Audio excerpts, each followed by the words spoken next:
Thank you, Jane. Good evening and welcome to Look North. Our top story tonight. A vigil will be held at Bramall Lane for Sheffield United player Maddie Cusack. It's a year since she died. It's just a place that we can go back to where it all started for her. You know, she loved the club, she loved her time there, and she really envisioned hanging her boots up there, and that place for us still holds so much love. We'll be live at Bramall Lane. Also tonight, daily GP appointments face being reduced to highlight how stretched budgets are impacting local surgeries. The husband and wife team keeping one of Yorkshire's finest properties in tip-top condition. And Rotherham band The Raytons call on a footballing legend to join them on stage ahead of their next big tour. And it's been a cloudy and dull day across the region today. Something brighter for the weekend. I'll have all the details at the end of the programme and a little look at next week too.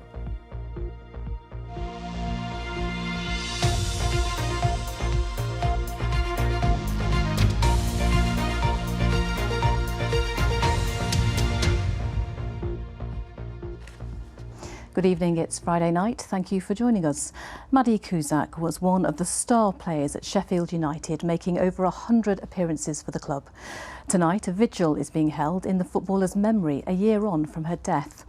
Her family hope it will allow people to come together and remember Maddie. Our reporter Nicola Rees is there for us now. Nicola.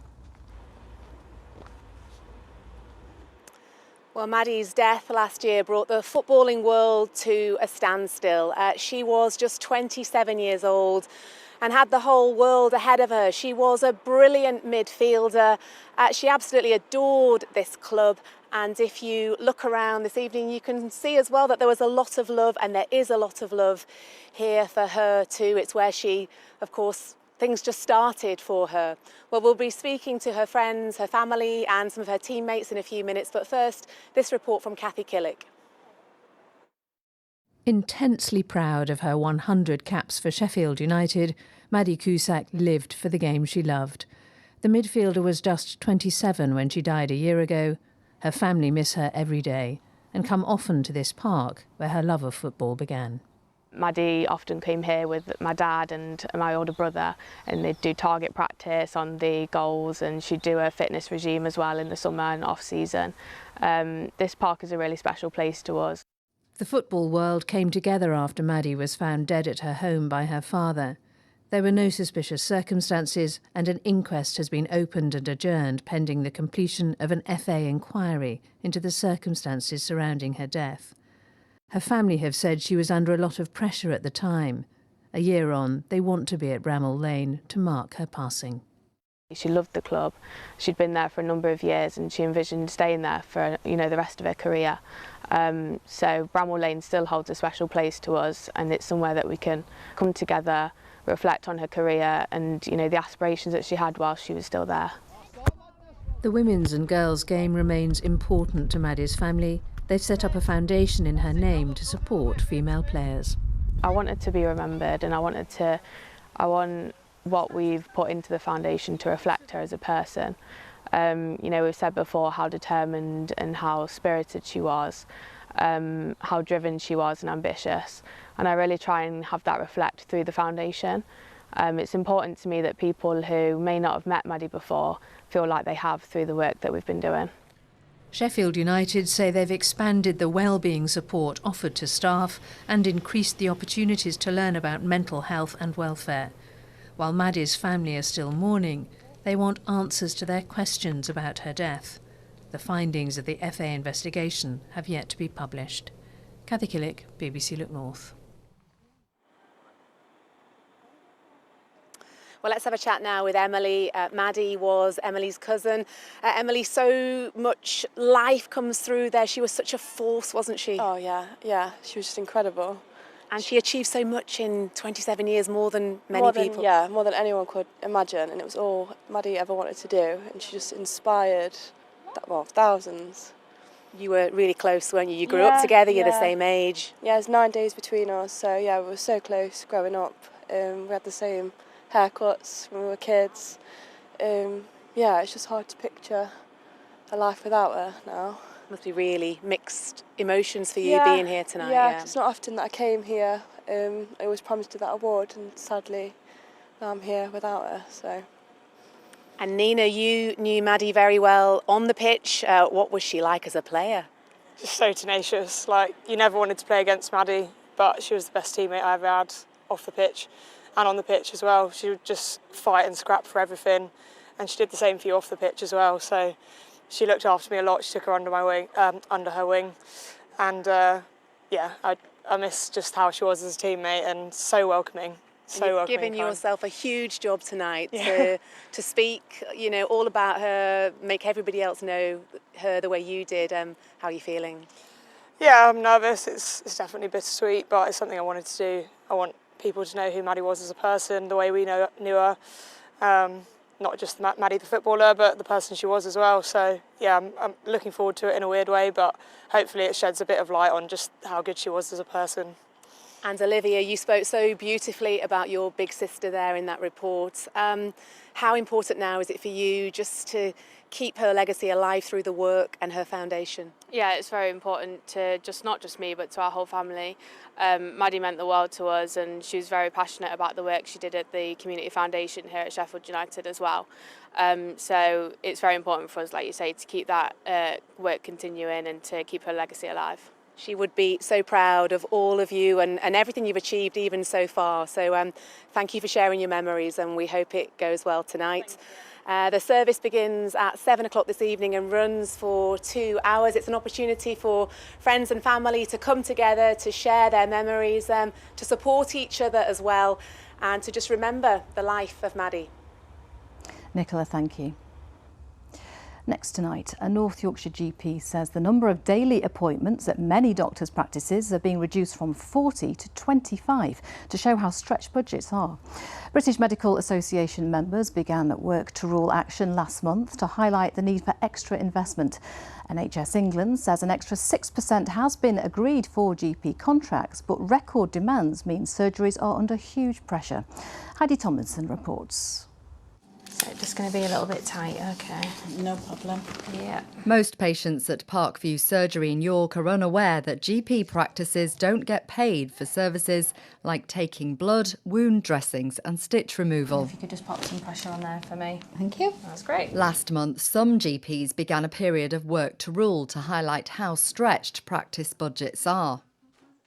At the moment it feels like I'm trudging through mud or treading water trying to provide a good service, but there's lots of reasons why that's more difficult. Long delays for tests, clinic appointments, surgeries, you name it. Come on in. Dr Abby Brooks used to see up to 40 patients a day. Now that's been capped at 25 as part of the British Medical Association action. 25 contacts per day to us feels like a safe, doable, high quality number actually, because you don't want to be the 60th person that doctor has spoken to that day. Oh, hi, it's just the doctor's surgery here. Just ringing about your diabetic appointment. In a few months' time, appointments here for blood tests and dressings will only be offered to vulnerable patients. Receptionists will advise callers to go to community blood clinics instead. It looks like it hasn't been ordered since the 5th of August. The BMA describes the action as a slow burn to force the government into extra investment to transform general practice. NHS England says changes have been introduced, such as uplifting the practice contract by 6%. General practice continues to remain under huge amounts of pressure with record demand, and it's vital patients continue to come forward for care in the usual way. Doctors want patients to understand why they're taking a stand. I hadn't realised that they don't get paid for those services. I appreciate that they've increasingly got more and more on the plate. I don't personally mind going to have my bloods done at Monk's Cross. I do think they should have more appointments, so it's really difficult. GPs say work to rule will continue until there's more money to run safe and sustainable surgeries. Heidi Tomlinson, BBC Look North, York. You're watching Friday's Look North. Still to come on tonight's programme. We catch up with fundraising veteran John Shackleton as he prepares to embark on his 50th humanitarian trip abroad.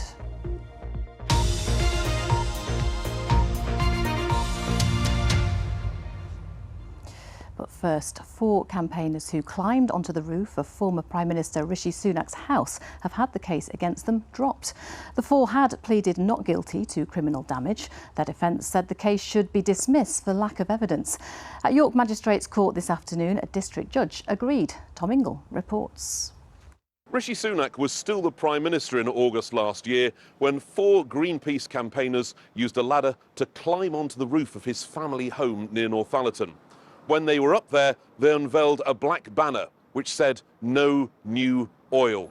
Michael Grant, who's 64, Matthew Soeti, who's 38, Amy Rugg-Easy, who's 33, and Alexandra Wilson, who's 32, pleaded not guilty to causing criminal damage amounting to £3,000 to the tiles on the roof.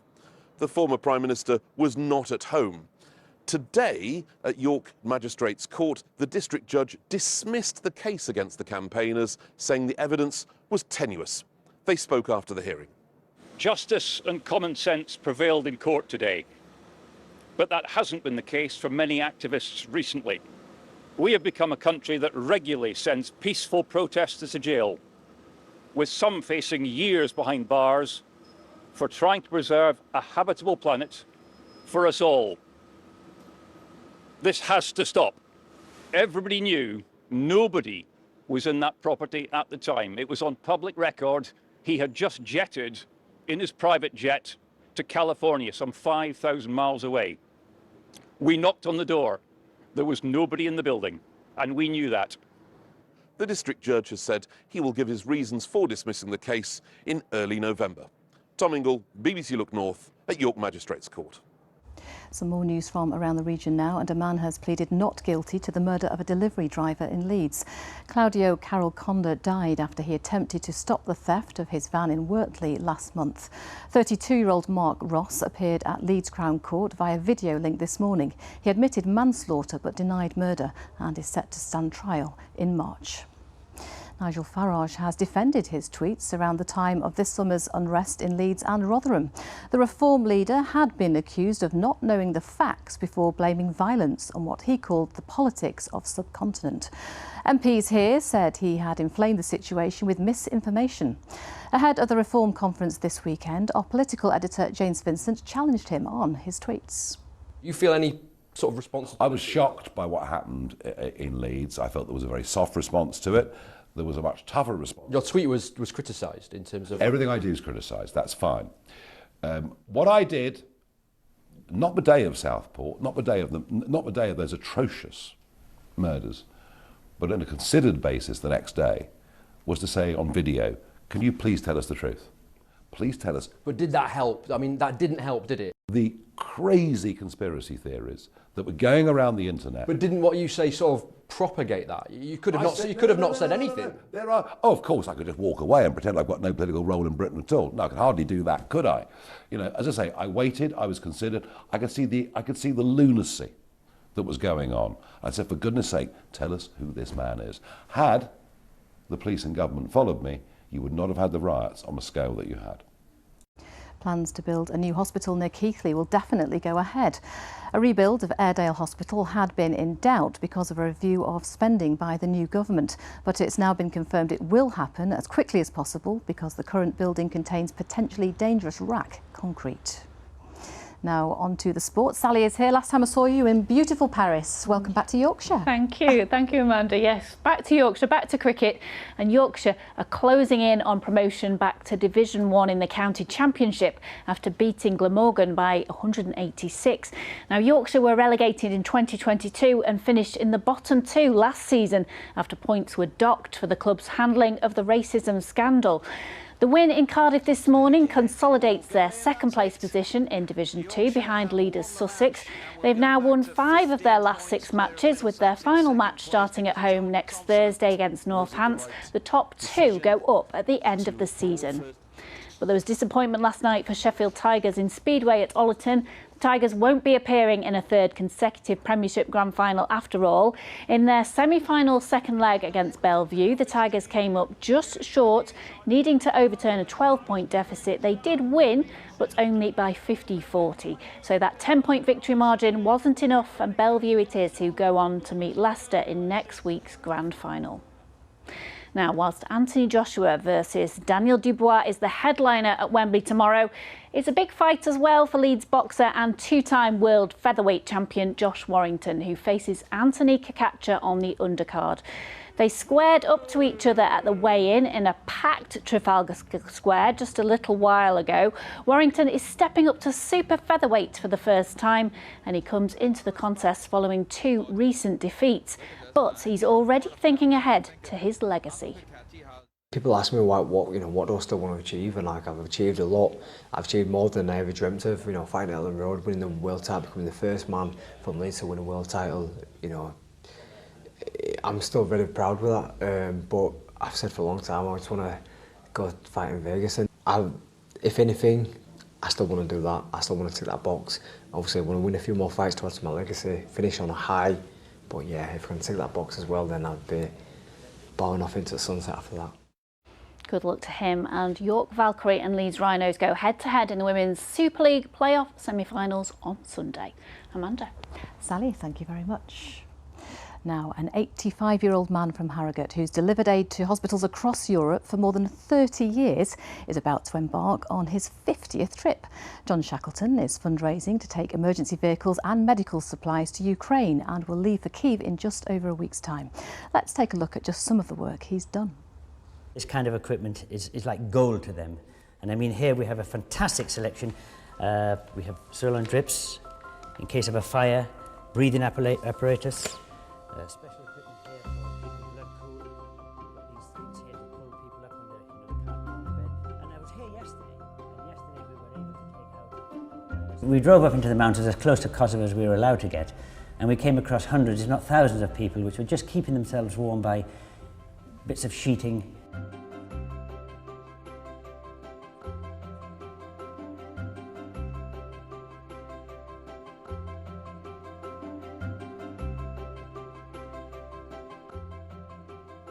This is going to be your most dangerous potentially, isn't it? I suppose so, Harry. Yes.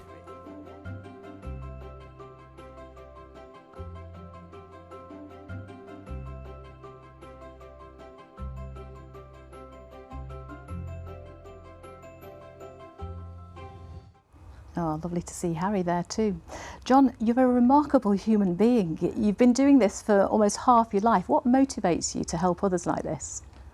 Well, in 1990, when they opened the borders for Ukraine, when they assassinated Ceausescu, I saw on television, on BBC, the appalling conditions of the orphans. And at the time, I was a property developer in a small way. I knew plumbers, joiners, electricians. So I got my pals, and for the first 7 years, around about 7 years, we went in and we installed toilets and showers into orphanages. So, and you've been busy ever since. Tell me about this next trip. Your 50th. Yeah, 50th, and I think it'll be my last one, to be quite honest, because I did have a heart attack last year, and it's not the stuffing out of me, I'm afraid. I haven't got the energy. This next trip is, it's a walk in the park for me, to be quite honest, because it's under 2,000 miles. Wow, just 2,000. Well, you know, when we think we've driven to Nepal, so, you know, in proportion it's very small. I've been into Ukraine twice already. We were there in 2014 when the Russians occupied. We were actually in the Ukraine, so we had to get out pretty quickly.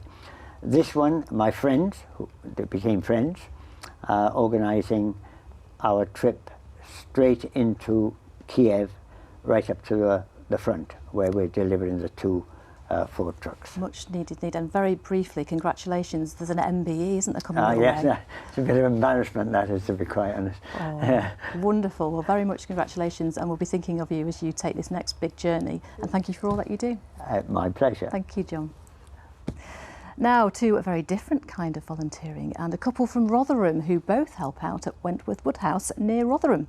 Cleaner Rosemary and her handyman husband Dave give hours of their time to the stately home, and tonight they're starring in a BBC TV programme about the house. Kathy Minton went to meet them. Dave and Rosemary Johnson have lived in this house near Rotherham for more than 40 years, keeping it clean, doing home improvements, But these days, they spend a lot of their time looking after a much grander property. The couple are both volunteers at Wentworth Woodhouse. Dave, who's known as Brasso, does restoration and maintenance, whilst Rosemary is part of a team of cleaners. Their work features in a BBC documentary, Our Yorkshire Stately Home, which follows the volunteers who give their time to this grand old house. You come through that front door and that's it, you're home. So how does cleaning your own home differ from scrubbing a stately one? We've got 5 rooms. Wentworth's got 365, so it's just slightly different. Luckily, Rosemary isn't alone in tackling all these rooms. She's part of a group playfully known as the Classy Scrubbers. Cleaning a house this old and this ornate is a huge task, and it's very different to cleaning your own home. So what's Rosemary's top professional tip for getting that stately home sparkle? It's mainly sweeping brushes and water and dusters. And elbow grease? And a lot of elbow grease. Definitely lots of elbow grease. Meanwhile, Dave's workshop is enough to give any handy person serious shed envy. Here he's been able to work on projects including the restoration of a chandelier.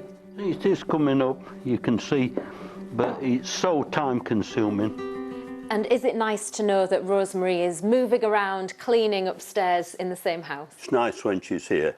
It's just nice that we're in the house together. And she's part of it as well, you know. It's wonderful, yeah, we love it. With a combined age of 159, the Johnsons work tirelessly for this building that they love, and they plan to continue for as long as they can.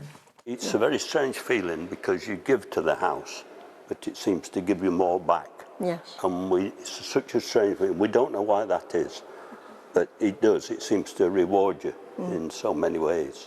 Our Lives, Our Yorkshire Stately Home is on BBC One tonight at 7:30. Cathy Minton, BBC Look North, Wentworth Woodhouse near Rotherham. Now, social media was in a frenzy this week after reports that a football star was becoming a rock and roll star.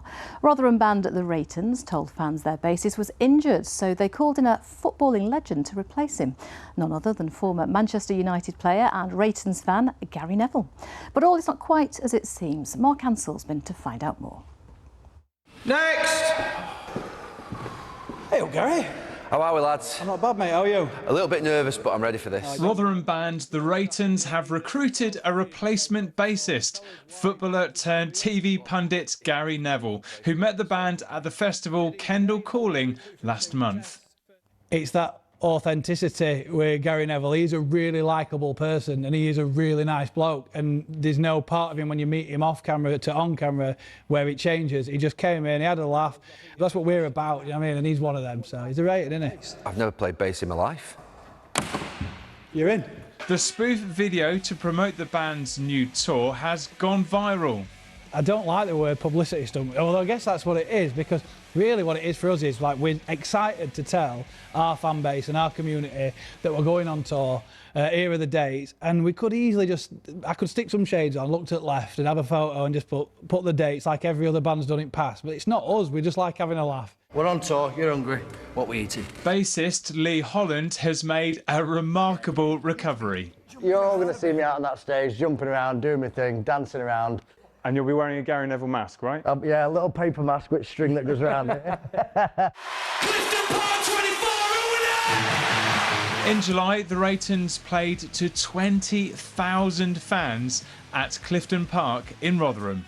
If you'd have gone back in time to 2017 and said you were going to play Clifton Park, in my head it was on one of them like side trailers with little hay bales and kids having face painting and all that kind of stuff. We'd have been really happy with that. To have 20,000 people from all around the world stood there singing them lyrics, singing about Mexborough, singing about West Street in Sheffield, so local to us, and to be from a town where it's, you know, it's had a lot of shade cast over it in the past. There's been a lot of bad press in Rotherham. You know, we've had idiots doing stupid things, trying to bring it down since again, but Rotherham is a good town full of good people. And in the history books, I think Clifton Park should be one of the, for me, one of the prominent things of a community coming together and proving what we're all about. Yeah. Absolutely. Now we're on to the weather prospects. Now I've gone autumnal here, Keely, but I feel like you're still looking quite summery. Is this a clue as to what we've got this weekend? No. Okay. You've dressed, certainly next week, you've dressed more appropriately. If you want to know the forecast for next week, look at what Amanda's wearing. There you go. Because it does look like it's turning much more autumnal through next week. We've got a little bit of sunshine on the cards and temperatures still above average for the time of year over the weekend. But at times we will be blighted by a lot of cloud. These are the scenes in Leeds this morning, leaden skies, and there's no surprise with it being an easterly breeze coming in off the sea that we kept a lot of cloud in Scarborough as well. Keep your photographs coming in to the BBC Weather Watchers page, or we're on Instagram or on social media as well, so you can contact us that way and send your photographs in that way as well. Keely.Donovan on Instagram. So yes, tomorrow a lot of cloud to start the day, but I'm hopeful that cloud will break up a little bit more readily than today, and we should get some brighter spells, some spells of sunshine. The threat of the odd shower from the south or South Yorkshire, but for most places it stays dry. So we've got high pressure to the north, low pressure to the south, and that means the winds are coming in from the east. The threat of the odd shower on Saturday, and again the threat of the odd shower on Sunday, but it's the rain that spreads up from the south overnight into Monday that could be heavier, and then next week does look unsettled. So you can see on the satellite picture the big bank of cloud out in the North Sea, and it has stayed fairly cloudy for most of us through the day. We've got some breaks across South Yorkshire at the moment, but that low cloud will become more extensive again overnight. Some mist and murk in there as well, and there could even be the odd spot or two of drizzle if you're unlucky as well. But because of all that cloud cover, temperatures are staying up at around 13 or 14 degrees, so certainly not a cold night. Let's have a quick look at those high water times then. In Whitby at 6:37 and at just gone 7 in Bridlington. So we'll start the day tomorrow with a lot of cloud, but through the morning that cloud will thin and break, and we should get at least some brighter, sunnier spells. It could be persistent in places. For example, it could continue to hug that North Yorkshire corner, that North Yorkshire coastline there, and you'll notice on the graphics the odd shower creeping up into parts of South Yorkshire. These showers, if they develop, could be heavy and thundery. That breeze still coming in from the east, and temperatures in the sunshine not feeling too bad, around 20 or 21 degrees. And then quite quickly tomorrow evening, when we lose the heat of the day, we'll see that cloud redeveloping again, and it is going to be a cloudy start on Sunday once again. Perhaps not quite as much sunshine developing through the day on Sunday. It will stay fairly cloudy, and the odd shower pushing up from the south through the morning, a little bit of showery rain, but most of that rain will wait until later in the night, Sunday into Monday, to develop. Yes, cooler days ahead. Thank you very much, Keely. Well, that is it from us. Do have a lovely evening, whatever you have planned, and we'll be back with your late news and weather at the usual time of around 10:30. Goodbye.